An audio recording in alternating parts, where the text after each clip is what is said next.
pin ya.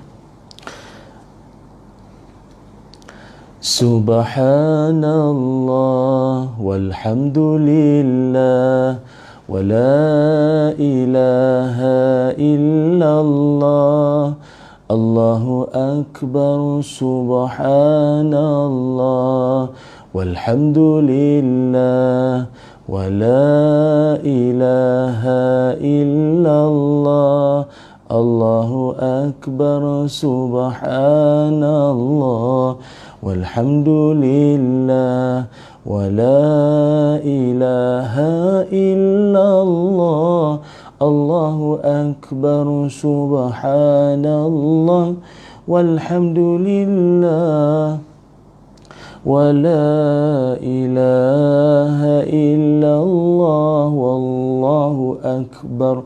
Subhanallah walhamdulillah wa la ilaha illallah Allahu akbar. Subhanallah walhamdulillah wa la ilaha illallah Allahu akbar. Subhanallah walhamdulillah wa la ilaha illallah Allahu akbar. Subhanallah walhamdulillah wa la ilaha illallah Allahu akbar. Subhanallah walhamdulillah wa la ilaha illallah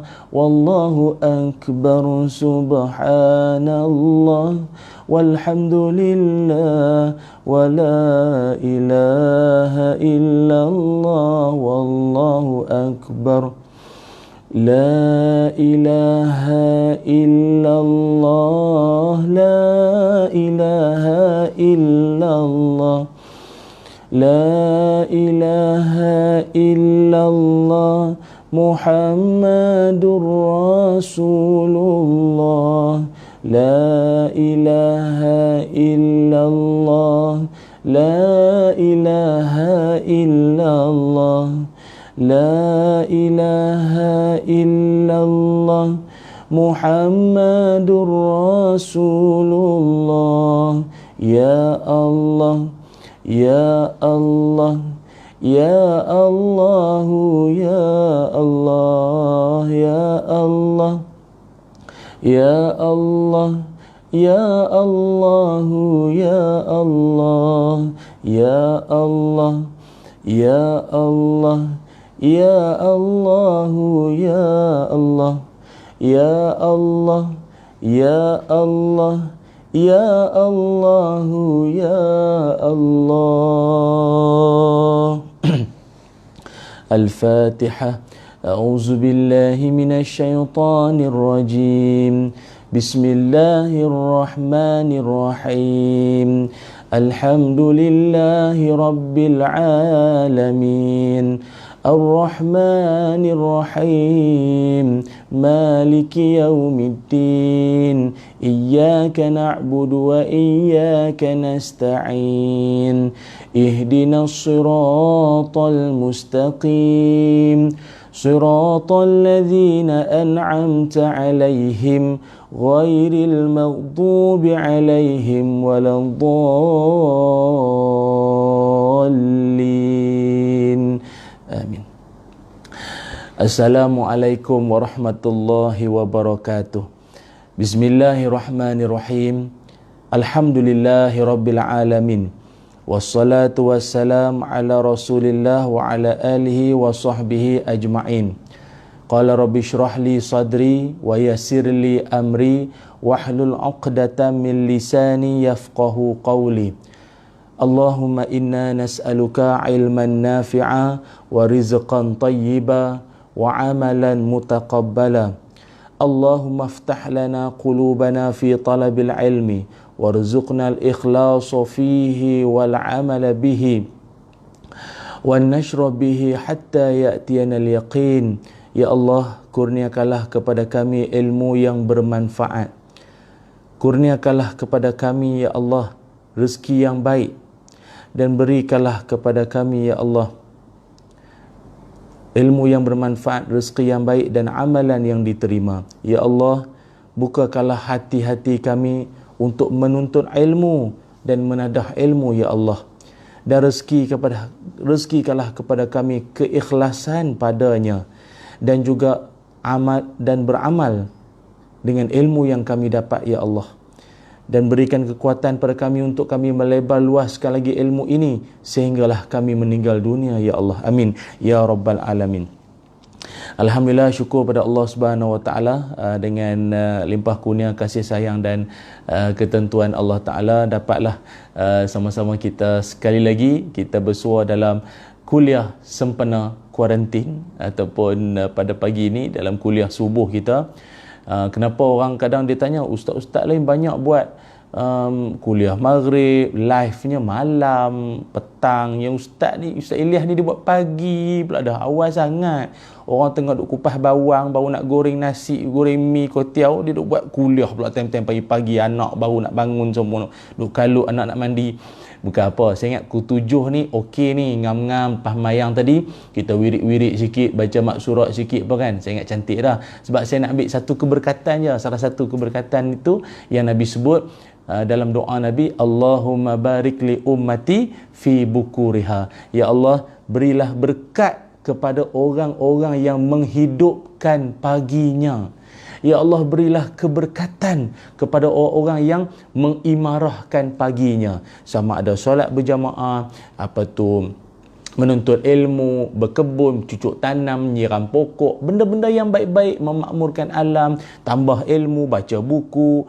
Jadi kita nak ambil keberkatan tu lah sebenarnya. Okey. So terima kasih saya ucapkan kepada semua kawan-kawan saya sama ada di live Facebook saya Ustaz Ilyas Ismail maupun di live Instagram. Terima kasih kawan-kawan semua dan juga yang menonton menerusi YouTube saya, channel YouTube saya Ustaz Ilyas Ismail Official. Alhamdulillah, terima kasih banyak, makin ramai yang dah subscribe. Dan bila ramai yang subscribe tu bukan apa, kita jadi semangat untuk nak tambah dan tambah lagi lah video-video dakwah ataupun video-video yang bermanfaat yang saya nak kongsikan dengan masyarakat. Sebab kadang ada orang dia kata, ustaz tak cukup lah setakat apa yang ustaz ceramah di TV tu, di radio tu, kami nak lagi.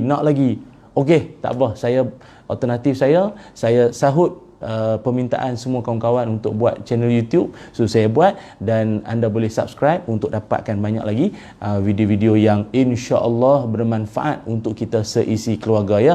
Amin ya rabbal alamin, mudah-mudahan. Okey kawan-kawan semua, mohon share video kita pada pagi ini, mohon share dengan kawan-kawan semua, maklumkan pada grup-grup WhatsApp masing-masing yang kita ada perkongsian ilmu pada pagi ini. Dan juga terima kasih banyak kawan-kawan kita, dah ramai dah 1,700 dah di Facebook, di Instagram dah berapa ramai dah yang menonton pada waktu ini, 200 lebih. Alhamdulillah, terima kasih banyak. Mohon maklumkan ya, kawasan anda clear, clear. Penang ke, Kedah ke, Sabah, Sarawak, Brunei, Singapura, di Batam, Indonesia, maklumkan ya, kawasan anda clear. Okey. Ani Adnan, jelah molek Maceh Kelantan. Orang Maceh, hari tu makan kenduri di Maceh, hari tu saya bulan 12. Okey, beres. Tuan-tuan yang dirahmati Allah sekalian. Okey, kita nak bicarakan pagi ni, tajuknya berkaitan apa? Tajuknya ialah berkaitan tentang alim tapi zalim. Tu cerita dia. Alim tapi zalim. Kebiasaan kita kalau sebut berkaitan tentang orang yang alim, ulama, orang soleh, wara', ini gambaran kita ialah kita akan nampak ini satu sosok tubuh yang mereka ni sangatlah soleh, tawaduk, merendah diri, sangat takut pada Allah Ta'ala, sangat bertakwa, sangat bimbang kalau dia terjebak buat benda yang tak betul, buat benda yang tak baik. Jadi itu gambaran kita. Tapi rupa-rupanya di celah-celah masyarakat ada golongan-golongan yang walaupun kelihatannya nampak macam alim, barangkali pakaian dia, penampilan dia, cakap dia, pendapat dia, pandangan dia, lontaran hujah dia, begitu mempesonakan. Tapi rupanya dalam nampak macam alim, tapi dia zalim. Apa cerita ni? Tunggu. Kita akan cerita sebentar sahaja lagi. Namun terlebih dahulu, saya ingat bila sebut berkait tentang kelebihan orang-orang alim, orang yang ada ilmu ni, saya ingat sangat janggal kalau kita tak petik daripada ayat Al-Quran yang mana Allah Subhanahu wa taala, Fazli Baba Kuala Kangsar Perak jelas berbenar. Fazli Baba, gunting rambut. Saya pun alhamdulillah, isteri saya baru gunting rambut semalam. Terima kasih banyak. Bila kedai rambut tutup, semua pakat jadi mahir waktu ni. Keluar habis kecekapan kebolehan yang bakat terpendam. Dalam Quran, Allah Subhanahu wa taala ada berfirman dalam surah Mujadalah ayat yang ke-11, kata Allah Ta'ala, a'udzubillahi minasyaitonirrajim, yarfa'illahu alladhina amanu minkum walladhina utul ilma darajat. Sadaqallahul azim ila akhiril ayah.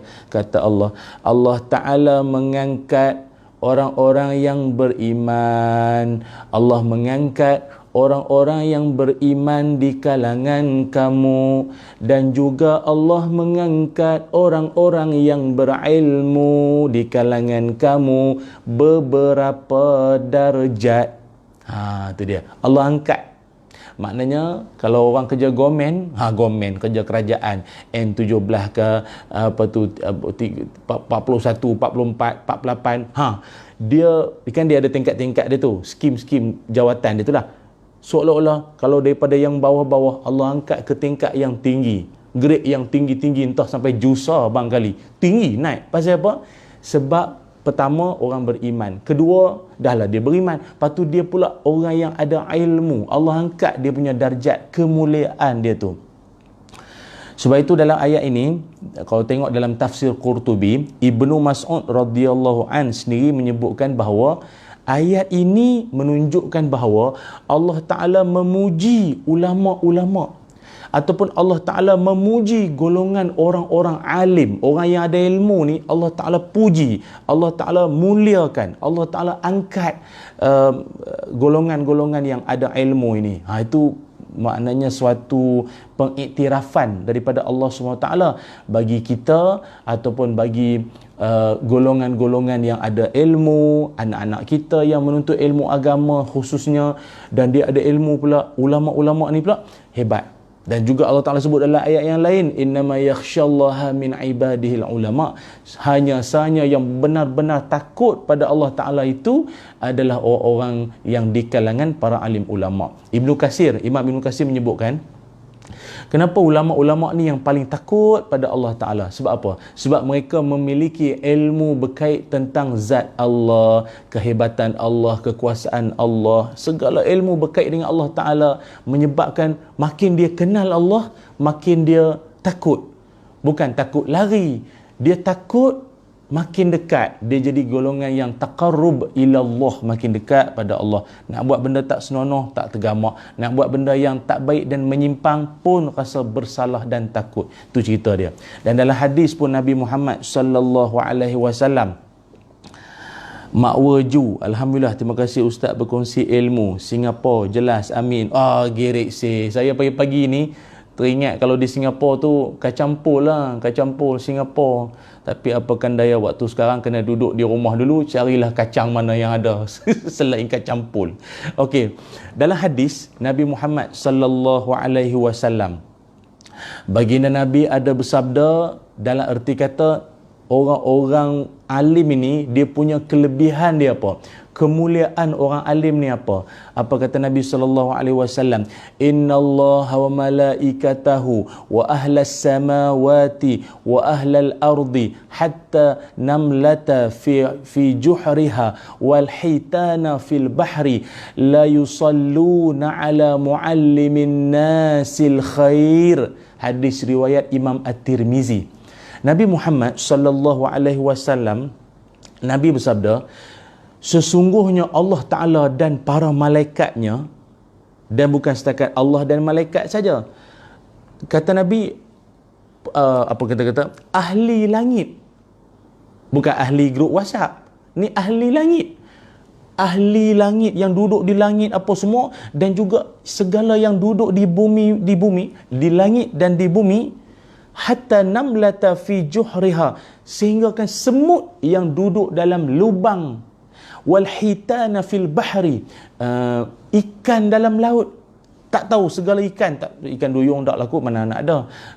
Segala jenis ikan yang duduk dalam laut, la yusalluna ala muallimin nasil khair, senantiasalah mereka mendoakan kesejahteraan, senantiasalah mereka, la yusalluna membawa erti mendoakan orang-orang yang mengajarkan ilmu kepada manusia lain, ilmu-ilmu yang baik.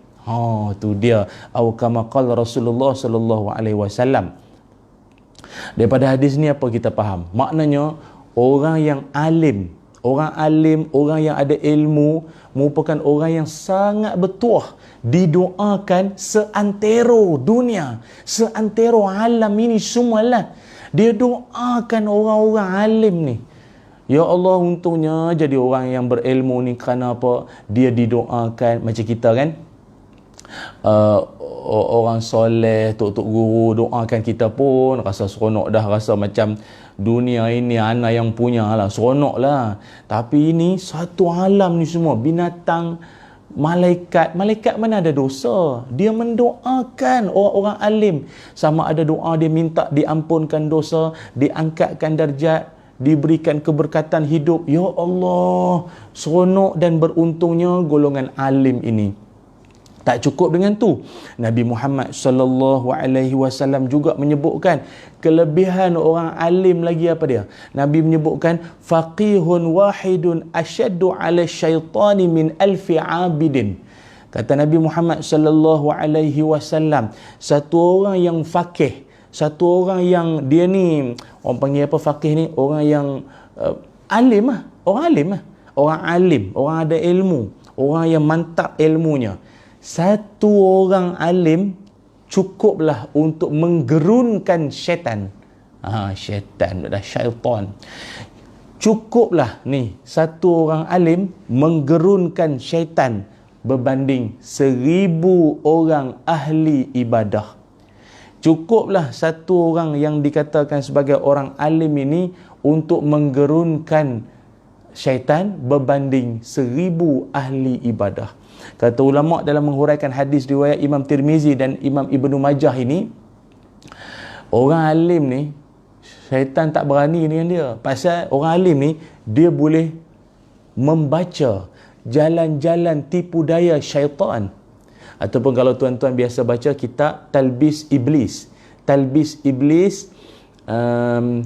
Ibnu Jauzi, karangan Ibnu Jauzi. Sedap kitab tu, sedap sangat, sebab dia memaparkan dan dia merungkai pada kita berkenaan dengan tipu daya iblis yang sangat halus, yang kadang-kadang dia menyerang orang-orang berilmu, menyerang orang-orang yang ahli ibadah, yang kita pun tak perasan. Bila kita baca tu, patutlah, seolah-olah saya boleh gambarkan kitab tu macam seolah mikroskop kepada kuman. Kita kan macam sekarang kita tak nampak kuman coronavirus COVID-19, kita tak nampak. Tapi dengan adanya mikroskop sampai boleh kecil nampak bentuk dia macam mana semua kan. Kitab Talbis Iblis tu seolah-olah macam tu. Dia seolah-olah macam mikroskop memperincikan sampai ke tahap paling kecil sekali, nampak apa jalan-jalan kesesatan yang dicucuk, yang ditusuk oleh iblis dan syaitan laknatullah. Tu dia, tu yang bagusnya ya. Dan rupa-rupanya orang alim ni syaitan tak berani, pasal dia boleh bau. Ini jalan-jalan nak merosakkan dia apa sebab dia boleh. Berbanding ahli ibadah, dia duk pulun ibadah. Kan ada setengah orang dia pulun ibadah dari segi semayangnya, puasanya, zikirnya. Kan ada orang satu hari dia target selawat mesti 1000, qul huwallahu ahad 200. Contoh istighfar 1000 kali. Dia target tu. Kan maknanya dia orang yang memang lazim dengan ibadah. Bagus. Tapi dalam orang yang kuat-kuat beribadah ini, kena ingat, satu orang alim cukup dah menggerunkan syaitan. Punyalah kemuliaan darjat yang ada pada orang alim ini memang tiada tolok bandingnya yang digambarkan dalam hadis Nabi Muhammad sallallahu alaihi wasallam. Cuma adalah juga orang nak tahu sebenarnya ustaz, orang alim ni yang sebetul-betulnya perangai orang alim ni apa ustaz? Kami nak jugalah tahu kan. Orang alim ni dia punya perangai, dia sifat dia yang sebenar benar-benarnya macam mana sifat dia. Kadang kami tengok dia tu nampak macam alim tapi tak berapa alim sangat, nampak serban je besar, tasbih je besar nampaknya tu. Tak berapa alim sangat nampak. Orang alim ini sedikit sebanyak boleh saya kongsikan beberapa rujukan yang saya ambil, yang saya petik, yang saya nukilkan. Kata ulama, orang alim ini dia ada beberapa tanda sifat pada diri dia. Pertama sekali, orang alim ini sifatnya, kalau boleh catat ya, nanti catat di ruang komen, sama ada di YouTube di YouTube channel saya Ustaz Ilyas Ismail Official, ataupun di ruangan komen, boleh ya kawan-kawan di ruangan komen Instagram ataupun di live Facebook ni boleh letakkan di ruangan komen. Apa antara sifatnya? Pertama sekali orang yang bersifat ataupun orang alim ini, nombor satu ialah dia ni seorang yang soleh dan besar jiwa dia. Jiwa dia besar, maknanya orang yang berazam, keazaman tinggi, dan dia ni seorang yang sangat soleh. Saya ambil contoh Ibnu Khafif rahimahullah, satu orang ulama besar dari Naisabur kalau tak silap saya. Ibnu Khafif ni ulama yang hebat tasawuf, dan dia pun dalam masa yang sama dia ada sakit pinggang, dia ada sakit pinggang hingga kan dia tak boleh nak berjalan. Dia tak boleh nak berjalan sendiri, nak pergi masjid ke nak semayang apa dia tak boleh. Orang kena papah dia, orang kena papah lah hak bawa macam ni. Kiri kanan kena bawa dia macam tu. Dia tak boleh jalan sendiri, dia sakit pinggang dia. Sampai kan adalah suara-suara yang cakap dengan dia kata, Tuan Syekh ni kalau dah tak sihat, tak larat semayang di rumah lah. Allah Ta'ala pun faham orang tak sihat, gagah buat apa macam tu lah. Jadi Ibnu Khafif kan, dia punya jawapan dia memang rare. Dia kata apa? Dia kata, kalian semua kalau mendengar seruan hayya 'alas salah,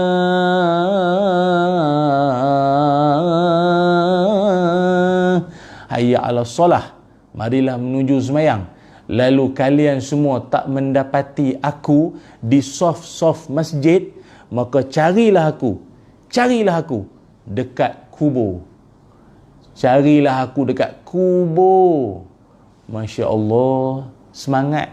Maknanya dia punya semangat nak gambarkan pada kita sembahyang sampai mati. Ada orang mati-mati tak mau sembahyang. Teruk sungguh. Elok mati yang macam ni lah. Punyalah dia punya semangat dia, jiwa besar. Sakit tu dah tak jadi masalah bagi dia. Yang masalah bagi dia, kalau dia makin lama makin jauh dari Allah, yang tu yang dia bimbangkan. Subhanallah. Itu tanda sifat orang alim. Dia soleh dan dia berjiwa besar. Ada masalah, itu semua no problem, no hal punya. Dipenjara, ditangkap, difitnah, dihina, dia maintain, dia okey. Tak ada pun nak left group, tak ada pun nak merajuk, tak ada pun nak letak jawatan, tak ada pun nak mulai saat ni saya tak mau lagi nak mengajar ni semua. No. Dia jiwa besar. Come on. Walaupun orang kacau, orang kianat dia, orang orang panggil apa? Orang cuba nak ugut dia, no problem. Dia okey. Janji kalimah Allah ditegakkan. Tu hebat orang yang dikatakan orang alim. Okey. Terima kasih banyak kawan-kawan kita dah pun mencatat semula apa yang saya telah katakan ini. Terima kasih banyak Halimah Nordin, Lina Deris, Nurul Aini, orang soleh jiwa besar. Kalau dengar seruan mengajak solat, aku tak ada, carilah aku dekat kubur. Terima kasih banyak. Dia catat sungguh ni cerita ni. Okey. Lagi apa lagi tanda-tanda sifat perangai orang alim? Yang keduanya ialah sifatnya itu tawadhu', merendah diri. Tawadhu', merendah diri. Ada satu kisah, dua orang ulama soleh, dua orang ulama yang begitu soleh sekali. Pertama nama Syekh Yahya, yang kedua nama Syekh Idris. Mereka ni satu hari nak masuk masjid.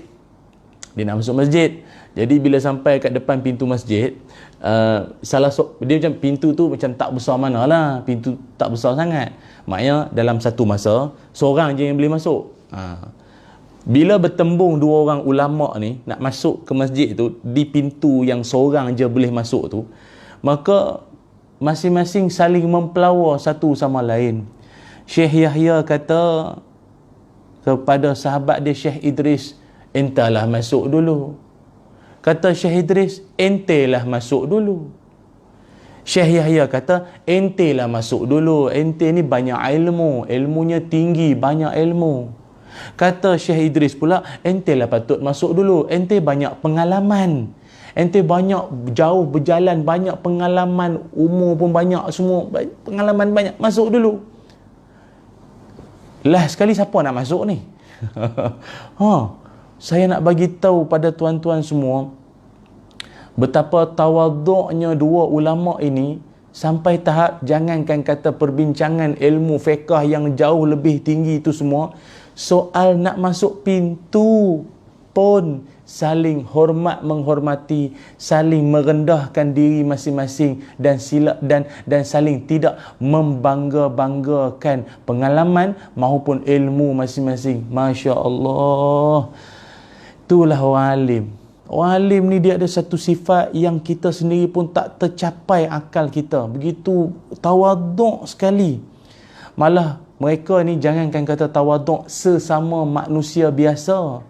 Mereka sangat tawaduk termasuk dengan Nabi Muhammad sallallahu alaihi wasallam. Ustaz, ulama-ulama ni ada ke jumpa Nabi? Ceritanya, walaupun ulama-ulama ini, mereka ni di kalangan mereka tak jumpa Nabi sekalipun, tapi dia punya akhlak dia, dia punya adab dia, dia punya perangai dia seolah-olah macam Nabi ada depan mata. Macam kita duk nasyid apa? Lau kana bainanal habib. Cukup-cukup. Saya pagi-pagi tak boleh nak nasyid sangat. Nanti pitching tak berapa sampai. Apa tadi tu? Dia punya akhlak dan adab dia macam Nabi tu duduk depan. Saya ambil contoh. Imam Malik bin Anas rahimahullah. Imam Malik, tuan-tuan, tokoh besar, ulama besar di Madinah Al-Munawwarah. Ketika dia membacakan hadis Nabi Muhammad sallallahu alaihi wasallam, hadis yang dia sampaikan tu penuh cermat. Cermat dia cakap tu. Dia sampaikan hadis Nabi tu dengan cermat. Barisnya, kalamnya itu tegas, nadanya itu serius, dia tak main-main, dia cakap itu hadis Nabi. Sehingga kan pernah anak murid bagi tahu, Imam Malik pernah dia baca hadis, dalam keadaan dia baca hadis tu, dia muka dia macam menahan sakit. Macam menahan sakit. Sakit apa ni? Dia ada sakit apa-apa ke, tengah tahan nak pergi buang ke apa? Macam menahan sakit. Tengah dia baca hadis, dia muka macam tengah menahan sakit. Tuan-tuan, kawan-kawan semua agak-agak apa dia? Ya Allah, dia tengah baca hadis. Tengah-tengah baca hadis, ada binatang ataupun makhluk bisa. Ada yang mengatakan kalajengking. Dia kalau macam tanah Arab, padang pasir ni yang orang paling takut kalajengking tu, dengan ular apa tu, korok-korok, ular apa? Korok-korok pula. Orok-orok apa nama ular tu? Itu orang paling takut kalau padang pasir. Padang pasir jenis tu, jenis takutnya tu. Macam kita tropika apa ni kan ada binatang-binatangnya. Padang pasir pun ada binatang-binatang bahaya dia. Ada yang mengatakan kalajengking sengat gigit daripada belakang tengah Imam Malik baca hadis. Dan dia pula tak melatah. Kalau kita jangan kata kalajengking, lipas cik oi. Lipas duk dia berupak kat belakang ni, saya ingat melompat lari dah. Laki ke baik perempuan ke, saya ingat Captain America pun lari. Dia kalau lipas ni, orang kata kalau dia tengah duk merayak bawah atas lantai ni tak apa lagi. Jangan dia terbang. Dia terbang habis semua satu rumah terbang. Takut habis. Ulama yang namanya Imam Malik ni kena sengat dengan kalajengking, dia boleh tahan. Sebab apa? Dia tengah membaca kalam mulia dari satu orang mulia, Nabi Muhammad sallallahu alaihi wasallam, Sayyidul Anbiya. Dia baca dengan penuh tawaduk, dengan penuh cermat, membayangkan seolah-olah Nabi ada. Ya Allah, tawaduknya hebat tu. Itu kisah Imam Malik ya. Sebab itu diceritakan oleh ramai anak-anak muridnya. Imam Malik ni tiap kali kalau orang datang nak menuntut satu ilmu maupun hadis, dia akan cepat-cepat pakaikan wangi-wangian, baju-baju yang cantik, baju yang elok, yang kemas kan, walaupun stay at home.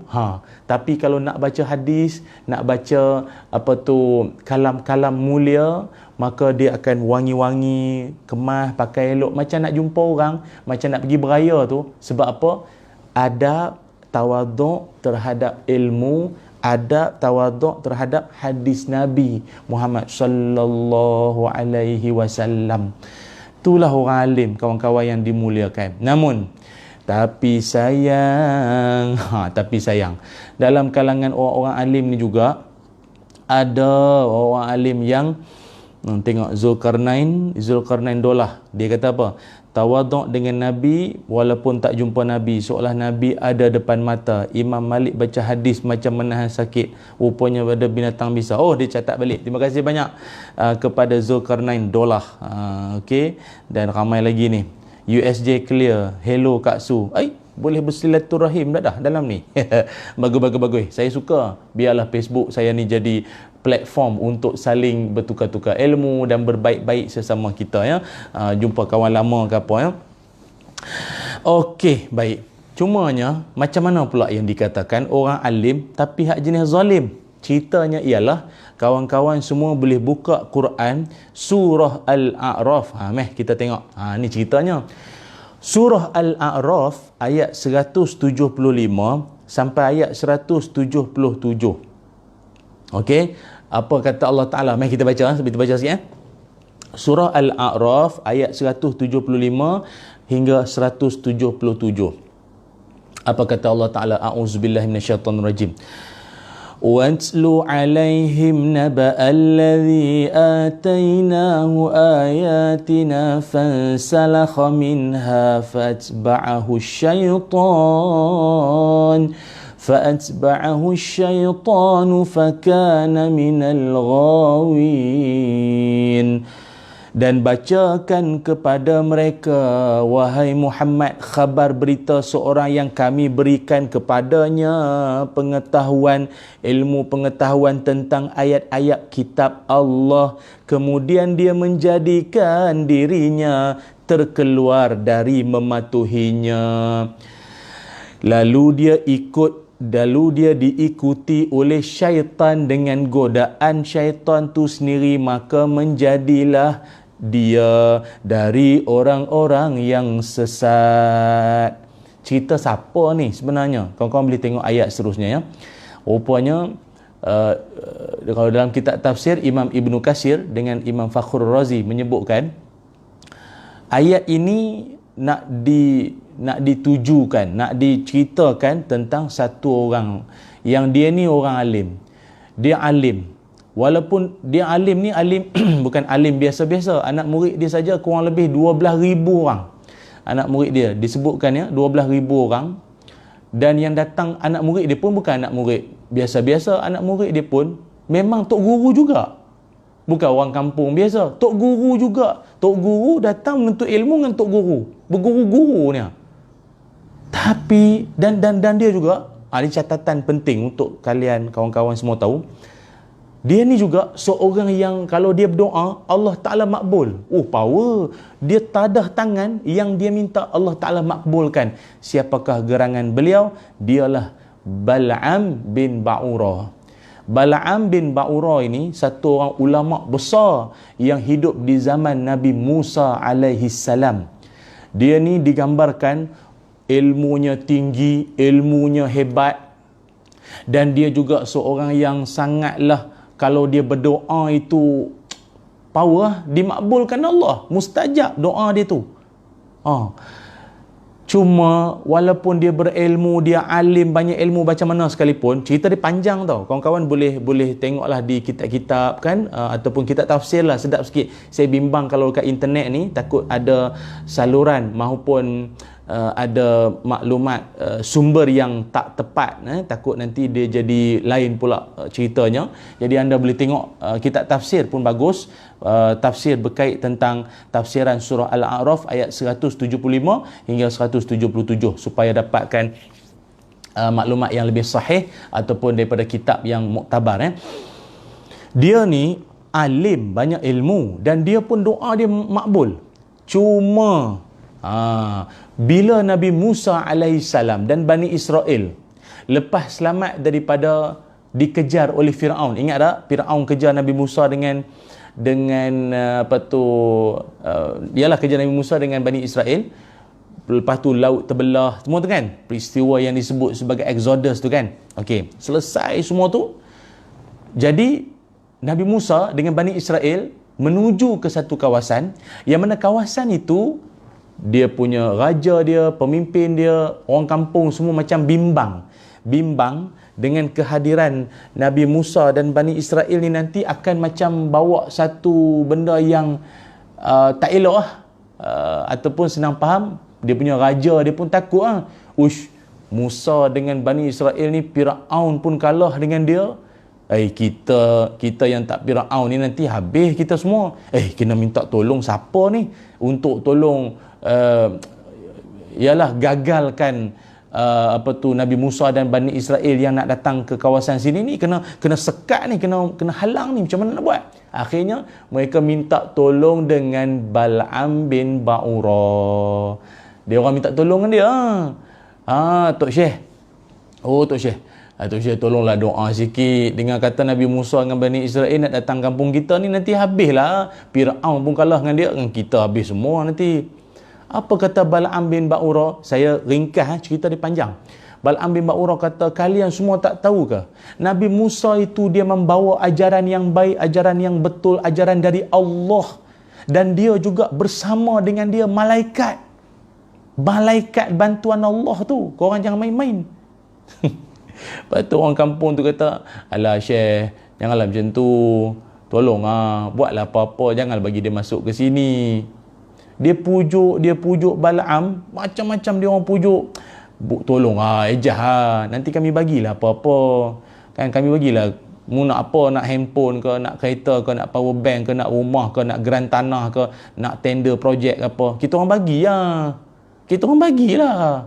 Tolonglah doa kat Allah supaya habis semua Nabi Musa dengan Bani Israel tu. Habis dia orang tu semua. Tolonglah doa. Cerita dia panjang kawan-kawan semua. Yang saya nak fokuskan ialah dalam masa yang sangat terhad ini, akhirnya Bal'am bin Ba'ura, seorang yang alim, seorang yang banyak ilmu, akhirnya kecundang dengan tipuan dunia, dengan sogokkan dunia, ataupun dengan kehendak nafsu dia.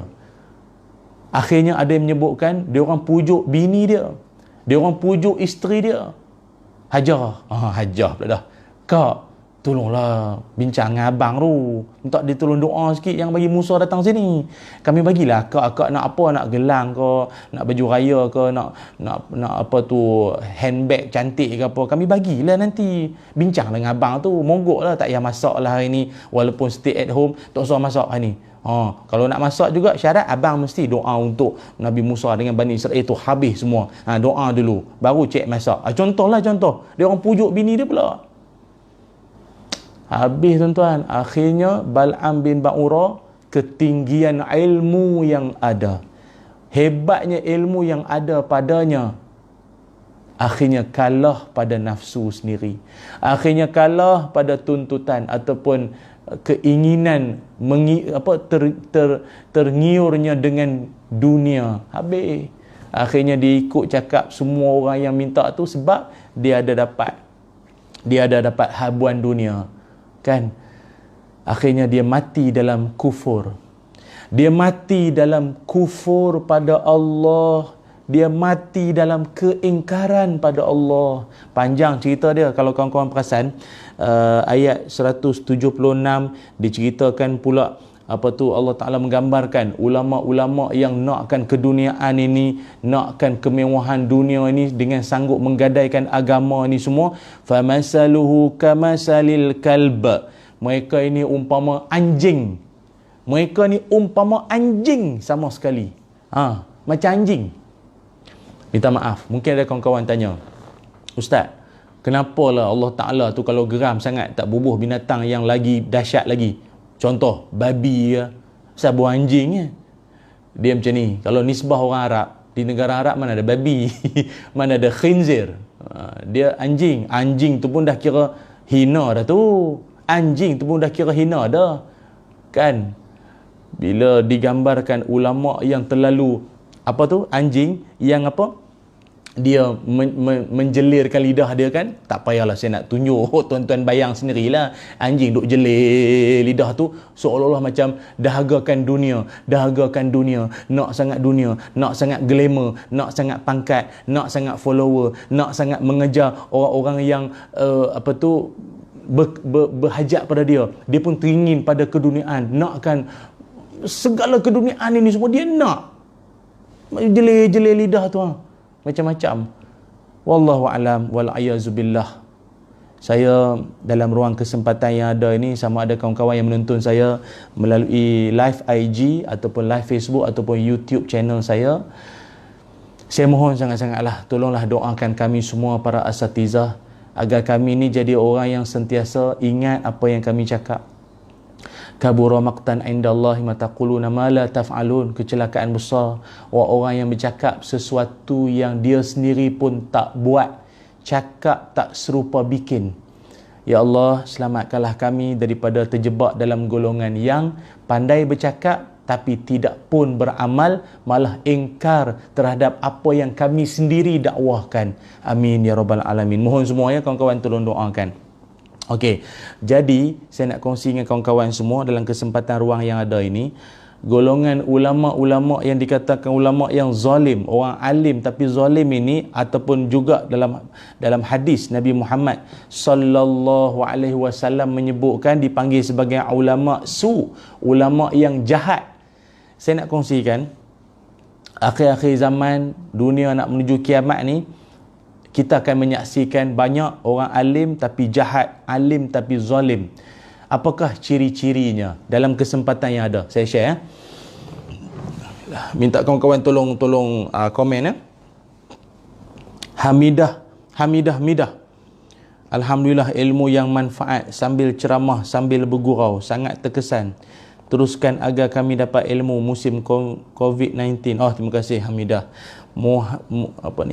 Muhaini Abu Bakar Bal'am bin Ba'urah, seorang alim, mati dalam kufur kerana kecundang terhadap dunia. Siapa lagi ni? Suaidi Aidi, bahaya pentingkan dunia kerana sedikit banyak kita akan lalai menjadi Islam yang sejati. Betul? Terima kasih kawan-kawan semua yang komen. Saya sangat hargailah memandangkan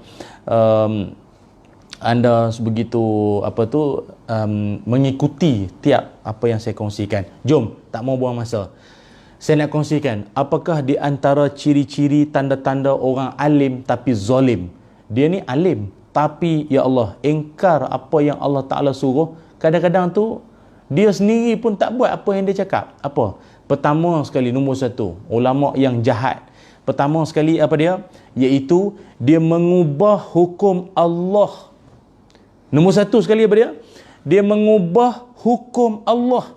Segala yang Allah Ta'ala dah tetapkan, dia ubah. Lebih lagi, dengan niat dia. Memang dia niat, dia nak ubah hukum Allah.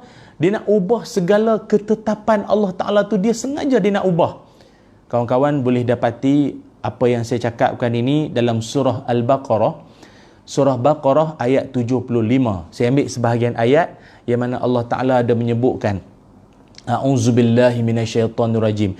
Summa yuharrifunahu min ba'di ma aqaluhu wa hum ya'lamun. kata Allah. Kemudian mereka mengubah maksud firman Allah lepas mereka faham. Mereka mengubah ayat Allah, perintah Allah, maksud yang Allah Ta'ala sampaikan itu, mereka ubah selepas mereka faham ayat Allah itu, sedangkan mereka tahu perbuatan itu salah. Dia tahu yang dia buat tu salah, yang dia buat tu tak betul dan salah. Tapi dia ubah. Dia faham ayat tu apa, dia ubah. Pasal apa pula dia ubah, ustaz? Mana nak tahu? Tanya dia. Dia ubah salah satunya untuk kepentingan dia. Kadang-kadang mungkin kerana al-fulusu fid dunya wal mampusu fil akhirah. Tu Arab campur Melayu nama dia. Yang cari pula kita hadis mana? Tak ada, tu ayat sendiri. Dia ni, sebab itu kadang kalau kawan-kawan perasan, banyak munculnya ajaran-ajaran sesat. Ajaran-ajaran sesat ni banyaknya macam ni lah. Dia ubah tok-tok guru dia. Kadang-kadang tok-tok guru dia bukan biasa-biasa. Ada yang hafal Quran, ada yang ratusan, ada yang banyak hadis-hadis yang dihafal, banyak kitab-kitab hadis yang dia telaah. Tapi habis dia ubah semua. Saya ambil contoh ya, ada setengah ajaran sesat yang berpahaman bahawa sembahyang pakai niat. Ada? Sembahyang pakai niat. Niatnya cukup. Dah sembahyang. Senang sangat. Makan tak pakai niat pula. Sembahyang pakai niat. Ada. Dan dia ada hujah dia. Ada hujah dia tu. Pelik. Lepas tu dulu ada juga orang yang bawa satu fahaman fahaman sesat lah ni ceritanya. Dia kata kalau sembahyang, kita dah sembahyang kan, kita dah solat sampai satu masa tu bila dah yakin, dia kata sampai tahap makrifat dah, sampai tahap tinggi punya, yakinnya, dah tak payah sembahyang lah. Dah tak payah sembahyang. Seolah dia kata dah yakin Allah ada, yakin nampak Allah ke, tak tahu macam mana. Dia kata yakin, dah tak payah sembahyang. Yang kena sembahyang ni yang orang lalai-lalai, orang tak ingat Tuhan, itu kena sembahyang. Tapi kalau orang tu dah memang tahap dia dah memang tinggi punya, itu tak payah sembahyang dah. Ada pahaman ni datang daripada mana, ustaz? Ceritanya pahaman ini datang daripada orang-orang yang salah, ataupun wallahu alam, dia sendiri yang mengubah ayat Allah, mengubah faham ayat Allah itu pun boleh jadi. Iaitu pada surah Hijr ayat yang ke-9. Apa dia ayat dia? Surah Hijr ayat ke-9 pula. Ayat ke-99. Surah Hijr ayat 99. Kan ayat Allah Ta'ala, apa kata Allah? Wa'bud rabbaka hatta ya'tiyakal yaqin. Wa'bud rabbaka hatta ya'tiyakal yaqin. Sembahlah Tuhanmu sampai kamu apa dia? Wa'bud rabbaka hatta ya'tiyakal yaqin. Sembahlah Tuhanmu sampai kamu sampai kamu apa? Kawan-kawan boleh share sikit dekat ruangan komen tu. Sampai kamu apa? Sampai kamu yakin. Habis kata yakin jenuh, pakat jadi kelam kelibut habis semua, jadi rapla jingga semuanya. Jangan kata yakin. Yakin pada ayat Quran itu, kata Imam Qurtubi rahimahullah dalam tafsirnya, yakin di situ membawa maksud mati. Cuba dengar balik ayat tadi. Wa'bud rabbaka hatta ya'tiyakal yaqin. Sembahlah Tuhanmu sampai kamu mati. Ada ke orang mati sembahyang lagi? Mana ada orang hak meninggal dunia duk sembahyang lagi? Tak ada. Kita yang sembahyangkan dia. Dia tak nazah bangun. Entah apa tuan-tuan, saya sembahyang sendiri tak apa. Saya boleh buat sendiri tak apa. Mana ada. Sembahlah Tuhanmu sampai kamu mati. Itu je cukup cerita dia. Lepas mati, tunggulah pembalasan daripada Allah, baik maupun buruk. Tu cerita dia. Sembah Tuhanmu sampai kamu mati. Bukan sembah Tuhanmu sampai kamu yakin. Yakin tak payah sembahyang. Mengarut. Tu yang jadi sesat. Mengubah-ngubah apa yang Allah Ta'ala dah ajar dah semua. Tu masalahnya tu ya. Tu yang pertama. Yang keduanya, Yang keduanya ialah tanda-tanda ulama-ulama jahat juga, dia mengaut untung dengan jalan yang salah, ataupun lebih teruk lagi, dia menggunakan agama Allah untuk mendapatkan keuntungan dunia. Apa kata Allah Ta'ala dalam Quran? Surah Taubah ayat 34. Kawan-kawan boleh tengok surah Taubah ayat 34. A'udzubillahi minasyaitonirrajim. يا أيها الذين آمنوا إن كثيرا من الأحبار والرهبان ليأكلون أموال الناس بالباطل ويصدون عن سبيل الله إلى آخر الآية. Sadaqallahul azim. Kata Allah, wahai orang beriman, sesungguhnya banyak di kalangan ahbar wa ruhban. Mereka siapa dia ahbar dan ruhban ini? Ahbar itu disebut sebagai pendeta-pendeta Yahudi. Ahbar, pendeta Yahudi. Kalau kawan-kawan yang pernah pergi Palestin ke, pergi ke Masjid Al-Aqsa kan ada kawasan tempat tembok orang orang Yahudi duk meratap kan ada nampak yang kopiah kecil tu kopiah kecil tu dipanggil rabai itu tok guru dia lah, tok guru Yahudi pendeta-pendeta Yahudi. Juga dalam bahasa Quran disebut ahbar, ruhbanan ataupun rahib. Siapa pula mereka ni? Orang-orang alim dalam Nasrani. Kata Allah, mereka ini, dua golongan ini telah pun melakukan suatu benda yang tak betul. Apa dia? La ya'kuluna amwalan nasi bil batil. Dia makan harta orang ramai dengan jalan yang salah, dan dia menghalang orang daripada jalan menuju ke Islam. Tu dia. Dia makan harta orang dengan jalan yang tak betul, menipu orang. Disebut sama ada khuda', menipu, ataupun ghasbu. Ghasbu ni merampas. Dahsyat tuan-tuan.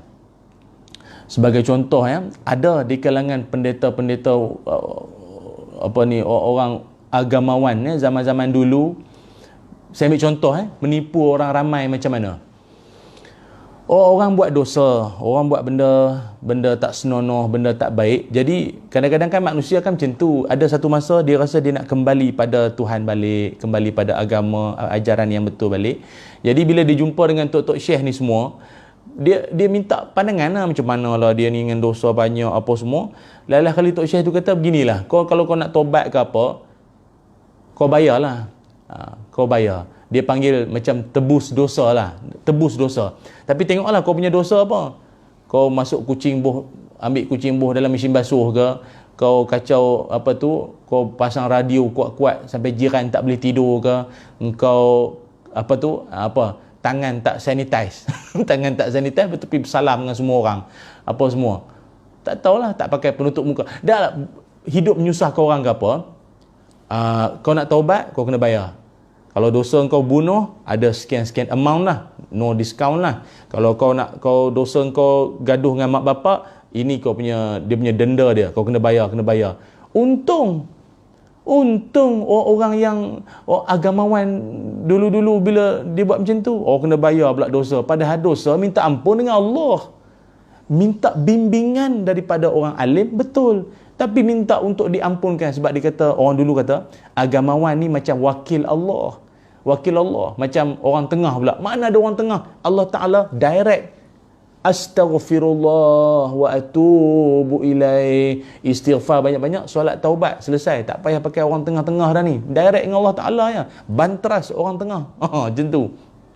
Ada dia ambil untung dengan cara macam tu. Tu yang kedua. Ataupun dalam suasana sekarang pun macam-macam. Dia meniaga produk bunyi Islam sikit ke apa, ramai orang yang terpesona. Dapatkan ayam kami ni, ayam yang sedap. Apa yang sedapnya ayam cik ni? Ayam kami diperdengarkan 30 juzuk ayat Quran. La ilaha illallah. Ayam dengar Quran. Buat apa orang ayam? Quran tu untuk manusia, bukan untuk ayam. Lepas tu ada satu produk itu, serbuk sarang anak-anak. Yang anak-anak itu makan Quran. Kau mengarut apa Pak Haji? Kau meniaga produk apa ni? Panjang sangat label tu. Serbuk sarang anak-anak yang anak-anak itu makan Quran. Kan ada mushaf Quran lama-lama kan ada anak-anak duk makan tu. Siapa makan sarang anak-anak itu nanti boleh senang hafal Quran. Kau mengaku apa? La ilaha illallah, atas nama Allah, atas nama Quran, atas nama Islam. Ataupun lebih teruknya lagi, inilah macam ni senang faham. Inilah perangai iblis. Iblis ini dia pernah menggoda Nabi Adam sampai Nabi Adam terpercaya. Kan dia kata apa? Wa qasamahuma inni lakuma laminan nasihin. Surah Al-A'raf ayat 21. Aku bersumpah depan kamu berdua, Nabi Adam dan Hawa, sesungguhnya aku di kalangan penasihat. Aku ni tuan penasihat, tahu tak? Aku nak nasihatkan korang. Dengar cakap aku ni. Dan dia wa qasamahuma, dan aku bersumpah. Tuan-tuan perasan tak berapa ramai manusia akan termakan apabila orang tu mula bersumpah, wallahi demi Allah, saya ni betul buat benda baik, saya ni betul nak bawa kalian semua, saya ni ikhlas nak tolong, saya ni ikhlas nak mengajar, saya ni ramai orang terpesona ayat dia menggunakan nama Allah pula. Ramai dia sebenarnya iblis dah lama buat perangai ni. Iblis dah lama buat perangai ni. Malah iblis juga di kalangan alim dulu. Sebelum nama dia jadi iblis, nama asal dia kan Azazil. Azazil sebaris dengan malaikat semua dan alim. Tapi akhirnya ingkar, ikutkan kehendak diri dia, dia tak mau sujud pada Adam, zalim terus. Tu yang dia nak bawa semua manusia senasib dengan dia, iblis. Tu yang kedua. Dan yang ketiganya ialah ulama-ulama jahat juga sifatnya apa? Yang ketiga, dia memberikan fatwa dan pandangan dengan nafsu dia. Dengan nafsu maupun dengan kepentingan. Dia tak memberikan fatwa itu dengan cermat, mengambil kira dalil-dalil, sumber-sumber. Tak ada. Kadang geram dia. Ada hari dia rasa dia geram dengan orang tu, hukumnya haram. Berdosa. Haram. Tak boleh. Ada hari dia rasa dia sayang dengan orang tu, itu boleh. Hukumnya sunat, dapat pahala. Tiba-tiba pula berubah-ubah pula hukum ni. Ini ulama jahat. Dia memberikan fatwa dan pandangan ikut nafsu. Ada hari dia geram, ada hari dia okey, ada hari dia habis. Padahal agama ini adalah agama yang lurus. Agama yang lurus. Tak ada bengkok, tak ada kejap sini, tak ada. Lurus yang telah dibawa oleh Nabi Muhammad sallallahu alaihi wasallam. Cukup setakat ni saja dahulu. Terima kasih banyak kawan-kawan saya yang menonton saya pada waktu ini. Saya tahu mungkin ramai yang rasa macam Allah habis dah ustaz, habis dah. Nampak gayanya begitulah ceritanya. Tak apa, doakan moga ada ruang dan rezeki kita akan bersua lagi pada live yang akan datang insya-Allah bersempena dengan tempoh stay at home ini. Kita banyak duduk di rumah, jadi saya nak manfaatkanlah ruang yang ada ini. Namun sebelum berakhir, saya nak kongsikan dengan kawan-kawan semua, kita punya live Facebook kita pada hari ini telah pun dijayakan bersama dengan ada satu rakan kita, dia buat produk Cleodoran future deodorant, yang mana dia punya kelebihan dia berfungsi menghilangkan apa jua bau yang ada pada kulit, bau masam ketiak, bau peluh, bau kaki, bau tengik, celah pelipat, bau kari, belacan, durian pada tangan, bau rokok dan apa saja jenis bau yang tak disenangi badan. Dan mereka juga dah pun berdaftar dan mendapat kelulusan daripada KKM ya. Anda boleh tengoklah nanti dia punya Instagram dia, Cleodoran ya. Terima kasih banyak. Moga-moga dalam tempoh sekarang ini banyak bisnes, banyak perniagaan yang tak dapat nak dijalankan seperti biasa akibat daripada suasana sekarang, namun kita akur dan insya-Allah saya akan membantu juga kawan-kawan, akan menjadi platform untuk membantu bisnes anda insya-Allah. Okey, sekali lagi terima kasih saya ucapkan kepada semua yang menonton dan jangan lupa untuk subscribe YouTube channel saya Ustaz Ilyas Ismail Official, dan banyak perkongsian yang akan saya letakkan di sana nanti. Dan sekali lagi terima kasih kepada semua yang menonton live Instagram saya dan live Facebook. Moga ada rezeki kita jumpa lagi. Bismillahirrahmanirrahim. Allahumma Allahumma salli ala sayyidina Muhammad wa ala ali sayyidina Muhammad.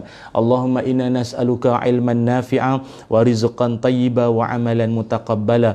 Allahumma inna na'udzubika minal barasi wal jununi wal judhami wa min sayyi'il asqam. Ya Allah, kami mohon berlindung padamu ya Allah daripada penyakit sopak, penyakit gila dan penyakit kusta dan penyakit-penyakit maupun wabak-wabak yang berbahaya ya Allah. Bantulah kami ya Allah, berikanlah kemudahan pada kami, berikanlah bantuan pada kami, berilah perlindungan pada kami ya Allah daripada segala perkara yang tidak kami ingini ya Allah. Ya Zal Jalali wal Ikram. Wa sallallahu ala sayyidina Muhammad walhamdulillahi rabbil alamin. Alhamdulillah, terima kasih semua. Jumpa lagi. Assalamualaikum warahmatullahi wabarakatuh.